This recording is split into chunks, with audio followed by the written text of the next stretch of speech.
Do you wake up sometimes and feel, you know what, this is too much for me. This is too much. You don't feel appreciated enough. It doesn't matter because I'm not working for. I'm working for myself. I'm not working for other people. I'm working for my grandchildren, for my children. What has he just said? He said, it doesn't matter because I'm working for myself. I'm not working for other people. I'm working for my grandchildren, my children. Ladies and gentlemen, those words are coming in from the head of state, the president of a country that should be looked at as the father-in-chief. But he says, I don't care about you. I care about my children, my grandchildren, and my own political career. It is really sad. But that wasn't the first time Museveni used that rhetoric. I'm going to show you here. He doesn't really care. He means it. And that's what we're going to be looking at tonight. Ladies and gentlemen, for nearly 4 decades, Yoweri Museveni has stood at the helm of Uganda's politics, tightening his grip through a system of complete authoritarianism. This reality is strikingly at odds with the ideals he once proclaimed when he launched his guerrilla war in 1981, a struggle he framed as a fight against tyranny, a fight against corruption and division. What then became of a man who once spoke the language of unity and national reconciliation? What happened? However, tell you that in Uganda, I can assure you, gentlemen and ladies, and all, that in the case of Uganda, we shall have free elections, fair elections. I may invite the observers just because I know outsiders are now used to observers. Because they don't trust that Africans can do anything by themselves. The Africans have earned that credit, that they are incapable, they cannot do anything by themselves unless they are being observed. Now, because of that, I will invite the observers, but they will have nothing to observe. They will just stay here, because there will be no cheating, there will be no twisting of constituencies, there will be no change of papers, there will be no violence. To his critics, the answer lies in a stark and unsettling transformation. Museveni, once seen as a liberator, is now ruling with intolerance toward dissent. His confrontations with opposition figures such as Kyagulanyi Ssentamu Robert, famously known as Bobi Wine, and retired Colonel Dr. Kizza Besigye have become emblematic of a leadership style that brooks little challenge. His speeches at times have carried warnings that are thinly veiled or open threats that has fueled a climate of fear among sections of the population of Uganda. Yet some argue that to understand the present Museveni, one must revisit the past Museveni. And that's what we do. Accounts from those who encountered Museveni in his formative years paint a portrait that is both revealing and troubling. Boniface Byanyima, a veteran politician, the late, who once cared for him as a student at Mbarara High School, reportedly described a young Museveni as withdrawn, resistant to guidance, and lacking gratitude. That's pretty telling. Withdrawn, resistant to guidance, and lacking gratitude. We're going to see that. Decades later, Winnie Byanyima, his ex-girlfriend, has gone further, publicly characterizing him as not only narcissistic, but increasingly paranoid. Now, these reflections have fed a powerful and controversial narrative that Uganda is being led by a man whose early disposition, compounded by the intoxicating effects of prolonged power, has evolved into something far more formidable and, to some like me, far more alarming. What began as a promise of liberation has pretty much hardened into a legacy defined by control, endurance, and an unyielding hold on authority. Ladies and gentlemen, this is Mordecai Murisa Live, and in this episode number 1, titled Yoweri Kaguta Museveni, The Making of a Dictator, Power, paranoia and control, we interrogate how Museveni becomes insensitive, how he doesn't really care, and how he betrayed the liberation struggle. Welcome to Mordecai Murisa Live. You're watching Mordecai Murisa Live political commentary. Please consider subscribing to help grow Uganda's Voices of Struggle ecosystem. Thank you. I cannot appreciate you enough for using your valuable time to always go on social media, break down things for people.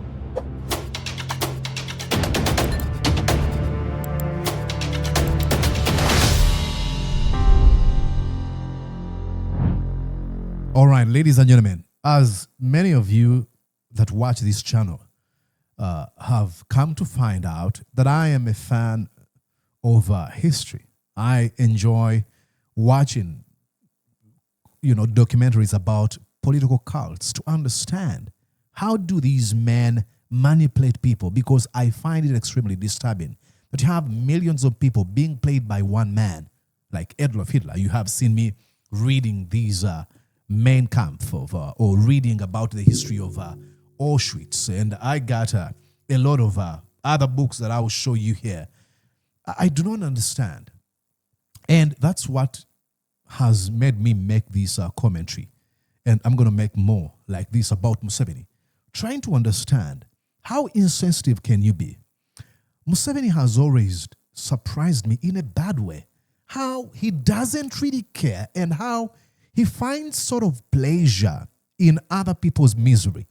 So when I see Muhoozi Kainerugaba gloating in the torturing, abduction, and killing of people, really he confirms the conventional saying, an apple doesn't fall far from the tree, because that's what his dad is. I'll give you an example here. They had abducted Bobi Wine, tortured him. This is the head of state talking about what they had done to Bobi Wine. And then they came and said, oh, member of parliament was beaten. Where I said, okay, let me study how he was beaten. Now, when I studied, I found the man had been beaten properly in the right way. They told him that a member of parliament was beaten. Then he said, let me study how he was beaten, only to find out that he was beaten very properly. He said that with a smile, ladies and gentlemen. Look, not even in my wildest imagination, I would really find pleasure in torturing or beating Museveni. I am extremely opposed to his leadership and presidency. I would want him to be out of power as early as 20 years ago or even 30 years ago. But there's no way I would see someone chopping off his head and I'm like, oh, that's good. How is he not able to realize that beating a member of parliament is against the law? It is immoral, it is illegal, it is unethical. But he says, oh, I found, they beat him so well. That is Yoweri Museveni. And that wasn't the first time Museveni was using that rhetoric. This is when he was talking about violence. Listen to what he said. There, you will not touch it. Because they have entered an appetite to touch it. You will see a uniform of NRM and you feel you cannot touch it. You don't have appetite to touch it. Even if they leave it abandoned there, you will not touch it. Now, there was a situation where people were sort of, they said, I believe this was stage managed, where they presented people that they had been attacked, more especially folks who support Museveni, that they were being attacked by opposition folks. So this is him responding, what we're going to do to you. You get to a point where you cannot even touch the uniform of the NRM. Listen to that rhetoric, threatening your own citizens. He does not believe in due process. His mentality is guerrilla war. That's all he knows. He doesn't say, hey, we shall get you arrested and we shall follow the law. And we believe that if we bring evidence against you that is beyond reasonable doubt, you will get a very, very dangerous sentence, or the sentence will be too much for you that you might not contain. No, his the undertones in his rhetoric is we shall torture you. Because they have entered an area we know very well. Fighting, that's up to them. Because they've entered an area we know very well, fighting. His mind is all fighting. And let me tell you who he's talking to. He's referring to 16-year-old or 18-year-old funny, lousy hooligans, boys who play petty politics, but his mind is crushing people. That's not all. And I'm going to show you the words of Boniface Byanyima. Let's go here.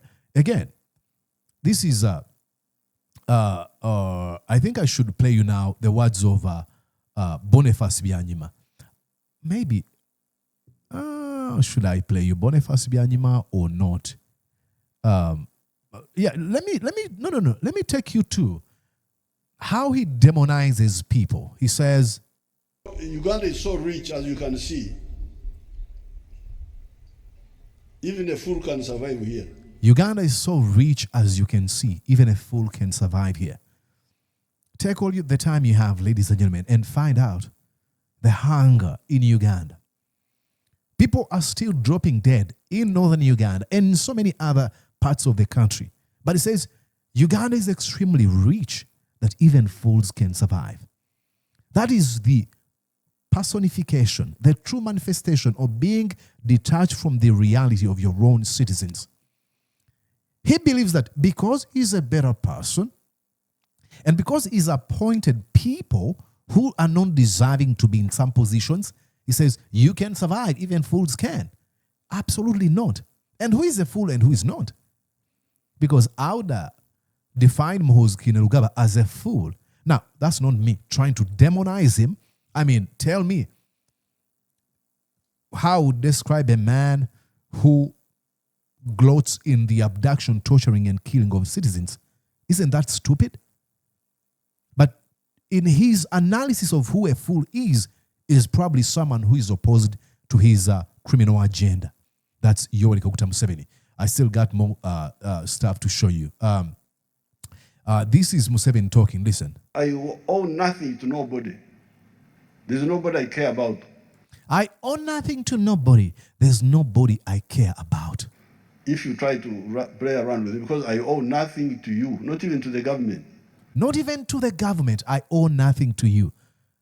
Rhetoric of a president. Is that presidential? Absolutely not. Then let's go here again. This is him talking about people who challenge him. Listen to how he views the opposition. The problem, the group of these traitors. He's going to define or name who he believes traitors are. Like Kyagulanyi. Exactly. He believes that because Kyagulanyi doesn't buy into his style of leadership, his ideologies, if there's any, that is a traitor. That is the height of narcissism. And I'm going to show you here where this is not me alleging, but his ex-girlfriend telling us. And some of the other opposition, not all of them, some of the opposition, especially the ones who used to belong to the Besigye group, Besigye wing, they don't understand that Uganda is a land of martyrs. He believes that he's the only one who understands. Kyagulanyi is a traitor, and the group of Besigye do not understand. There's a certain level of delusion you have to live under to the extent that you can proudly say those words. I cannot try without confidence. I tell you, I cannot. This is when he was vowing to completely annihilate, eviscerate, extirpate, demolish the group of Bobi Wine. Listen to what he says here. Group ya Kyagulanyi tero ninja kujimaraho. You just wait.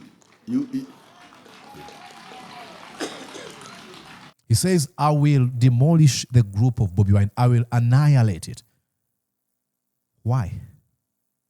He does. Look, if I were president of Uganda, I would probably want, if I really wanted my country to move forward, I would want to stay in power constitutionally. But I wouldn't wish the complete annihilation of my political opponents Because I know I'm not an island, that I'm the only one who knows what should be done and how it should be done. If I left, other people may come with their own way, chart a path for this country in ways that I didn't even know. But he doesn't believe that. He believes in manipulation, coercion, and domination. I'll destroy that group. I'll finish them. Okay. Now, I told you about how he believes that he's not an employee of any person. I hear some people saying that I am their servant. I'm not a servant of anybody. I am a freedom fighter. That's what I do. I am not a servant of anybody. I'm a freedom fighter. Freedom fighter for whom? What I do. I don't do it because that I'm your servant. I'm not your servant. I am just a freedom fighter. I'm fighting for myself, for my beliefs. I am fighting for myself, for my beliefs. That's how I come in. I'm not an employee. The president. Ladies and gentlemen, when you offer yourself into public service, you become a public servant to the people. But because he knows he doesn't win through a fair and a free and fair system, he doesn't believe that he should be held accountable. That's why he's confidently saying, I'm not anybody's servant. I'm serving myself. I'm a freedom fighter. And that's a facade. That's a lie. It's a man who has convinced himself that he's something special. He's not fighting for any freedom. I mean, you know what he promised? What he was going to fight? Go back and read the 1984 NRA's 10-point program. All things he said, oh, we're going to fight this ABC, are things we see, are the evils we see in his criminal regime as we speak right now. So this is a liar who doesn't care about a thing. But the moment you offer yourself for any position of leadership, be it school, be it your community, or even in church, you're not serving yourself. You are serving these people. Because we know that if we're going to do something, we need some sort of a direction. And we all cannot offer direction. We can offer direction, but have a leader who's going to be a torch as we follow them. So you become the eyes for these people. A leader is not one who discovers a path and after crossing that bridge and then breaks it. No. We empower you. We walk behind you, knowing that if anything happens, we're going to come together and fight to protect you because you are representing our interests. You are leading us to where we are going. For him to say, I am not a servant, he's public servant number one. That's how he should be. He's public servant 001. But he says, I am not. This is all deeply rooted in what he's always been. And now that brings me to the words of Boniface Byanyima. What did he say about Yoweri Kaguta Museveni? Listen, ladies and gentlemen. Boniface Byanyima lives in the suburb of Mbarara town in a village called Rhetoric. The home is located a few kilometers from Mbarara High School, where President Yoweri Museveni went for early secondary education before joining Intare School. I took my family to Kasese. We took him there. He was always with us. And even when he went to Intare and to Dar es Salaam, he would always regard this home as his home. It's at this home that the young Museveni spent most of his holidays while still a student at Mbarara High. One of Mzee Byanyima's daughters, Winnie Byanyima, was a close Museveni confidant in the 5-year Bush War he led from 1981 to 1986. Even after he took over power, Museveni appointed Winnie Uganda's representative to UNESCO in Paris, France. Winnie is now married to Museveni's bitter political rival, FDC party president Dr. Kizza Besigye. Mzee Byanyima offered material support to the young Museveni in the form of pocket money after he learned that his parents had separated. Remember what we said at the beginning of this video, Museveni being described as someone who doesn't take any advice, someone who is withdrawn, and someone lacking gratitude. Listen here. This support did not only stop at Museveni, he also took care of his mother when she needed care. His mother was attacked by thieves. She sent a message to me to bring her here. I sent my son Bernard, who corrected her. We stayed with her. Winnie Byanyima, who served for many years as the national chairman of the opposition Democratic Party, describes the youthful Museveni as a person who would not mingle freely with fellow children at home. He called himself a name which can suggest his character. He was always calling himself Tohaburwa. Tohaburwa. What's the direct translation for that name if you're from Western Uganda? He always called himself Tohaburwa. Is he calling himself Tohaburwa now? Oh yeah, very much so. He doesn't take any guidance. Oh, he has dropped it. As a youth, he was a loner. Was a loner. He was Tohaburwa. He's still a loner and Tohaburwa. Yep. When you hear him talk, he's a leader of government now. When he's talking about what the government has done, he doesn't say, we have done that. He says, I have done that. I. The old man... It is him alone. I. Now, you've heard him talk about the story of how Museveni's mom was attacked by thieves and ended up having to be taken care of by the family of Boniface Byanyima. Let's go listen to Winnie Byanyima telling us about this story. President Katonda Chusa Museveni Abere Wachisa. Someone here pray. I have. We pray.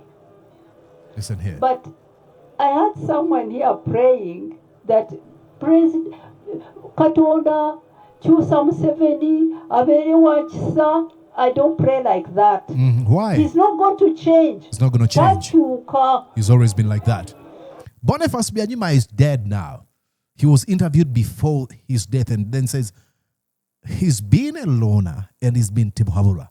You're praying. It doesn't really matter. And there's a delusion so many folks, enjoy. These are some of them who call themselves Christians. We are praying for president. He will never change. He is who he is. Let me tell you who he is. Tajja kuchuka. We will push him out. Yep. That's all. Let me tell you one story about him. And I am going to keep telling you more. He's going to tell us the story with Boniface Byanyima told us. Listen. But let me tell you this one, to know the man we are dealing with. Mumutegere. The time of Obote 2, Faba DP, nga batubonya, waliwo ba UPC nga bayita ba youth, nga batusiba, batukuba, like they are doing now. One day, we were at home, abantu ne bajja eka, ne bagamba kitange, nti, waliwo omukyala, bamukubye, bamutulugunye, ali eri embalala eyo ku bbiri yeebase mu luguudo ali bubi. Kitange n'ababuuza nti ani mumumanyi? Abagamba nti tulowooza maama wa Museveni. Taata yagamba mwanyinaze afa Bernard. Genda olabe oyo omukyala bw'aba ali maama wa Museveni omugyewo ku luguudo omuleete wano. Abantu bonna nga bamutya nga Museveni ali mu nsiko. Mama wa Museveni mwanyinaze yamuleeta eka ne bamujanjaba.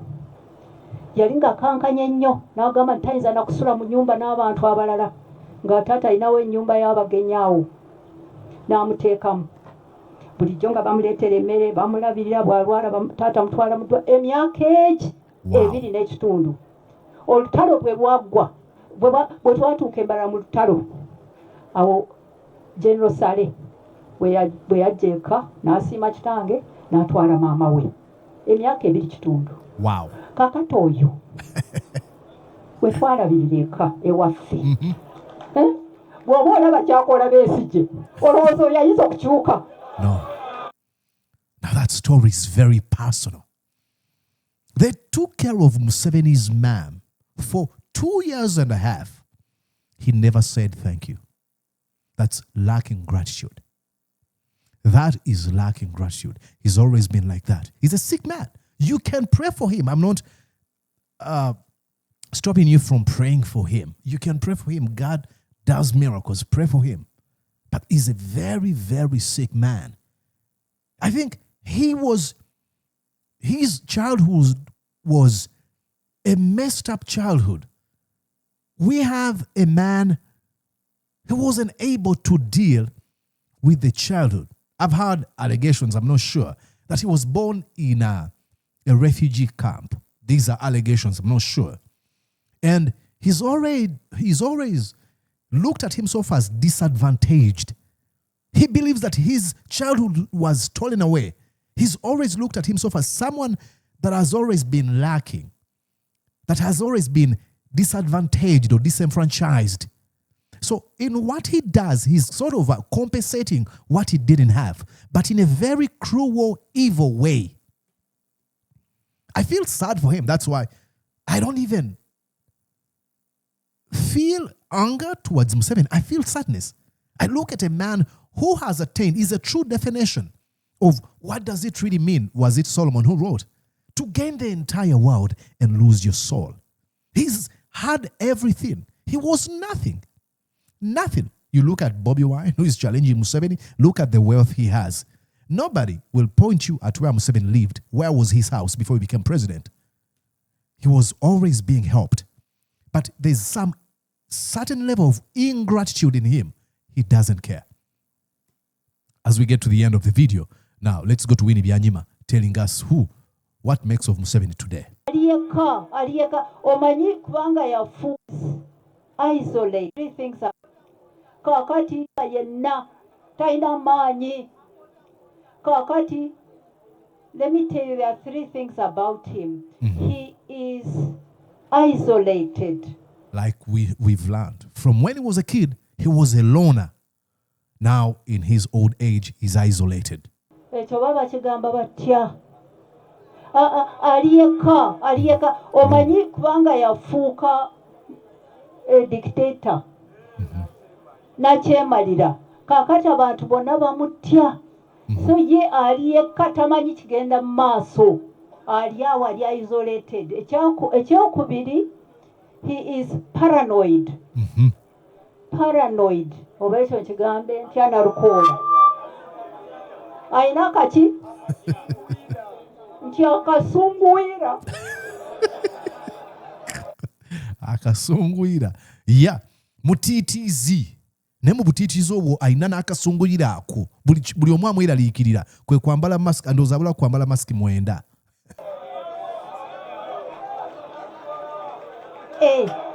narukoola vunula kako kaki musajja wa kasunguyira ebimunyiiza biba tebiriimu n'akatono ennyo kamunyiiza. ali awa ayina n'akatengo. Exact. Kisinga otegeeza ekyo. Kyekyo kyennyini ayina akatengo. Kyekyo ekyo kyakubiri. Ekyokusooka ali isolated, ali yekka tamanyi kigenda mu maaso. Ekyokubiri ayina akatengo. Ate ekyokusatu wano mukiwulirize kino, he is more ruthless than ever. Mutemu nnyo kati. Ekyo mukitegeere. He's a murderer. This is Winnie Byanyima. He knows him to the core. Temukitya. Ate temukitya naye kyo kituufu. Edda nabasanga eyo mu nsiko, oyo general ng'ali mu nsiko ne Museveni ne Kano Besigye. Naye edda ng'akyatyamu katono. Naye kati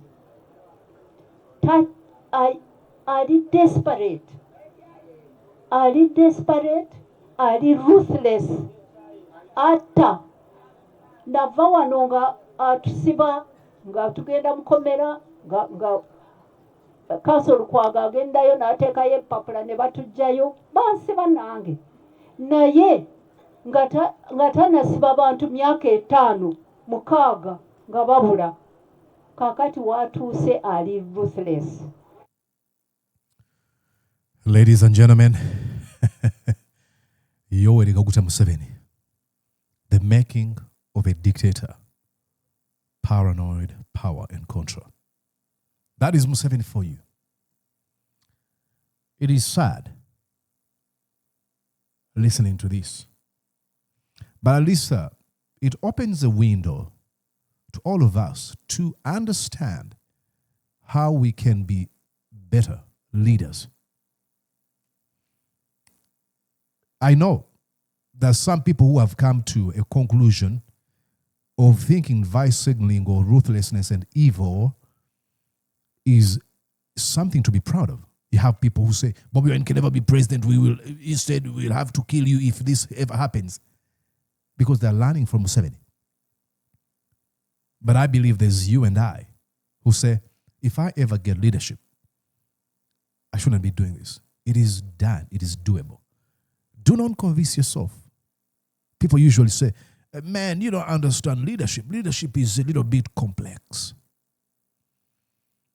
No, you can lead without having to be that ruthless, without having to kill people or abduct them. Now, U.S. presidents are not perfect leaders, but there's a man whom many people demonize for, they think he was sort of weak, but at least we can give a few flowers to Jimmy Carter.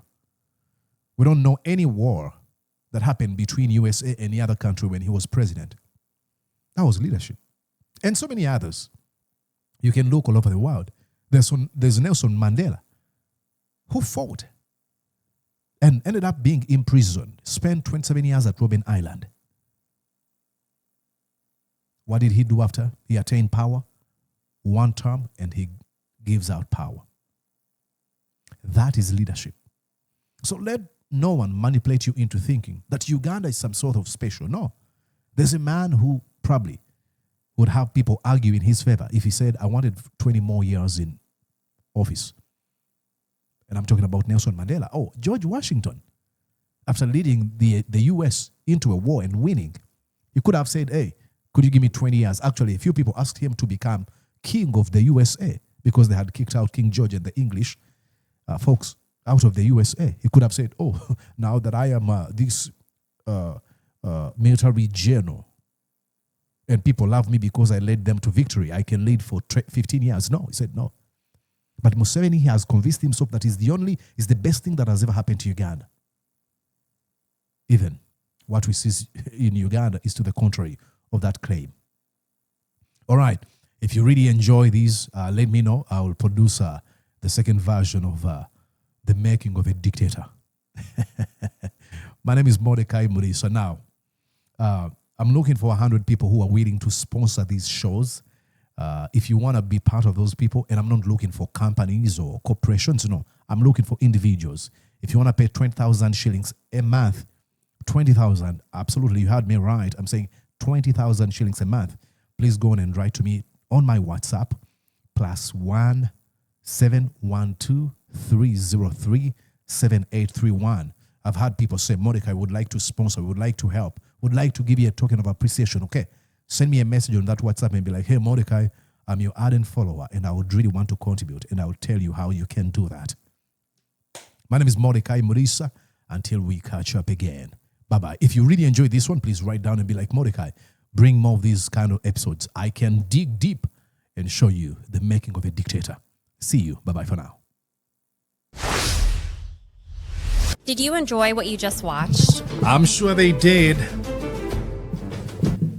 I'm going to guess that you did. How about you consider subscribing to Mordecai Marissa Live YouTube channel? Thank you.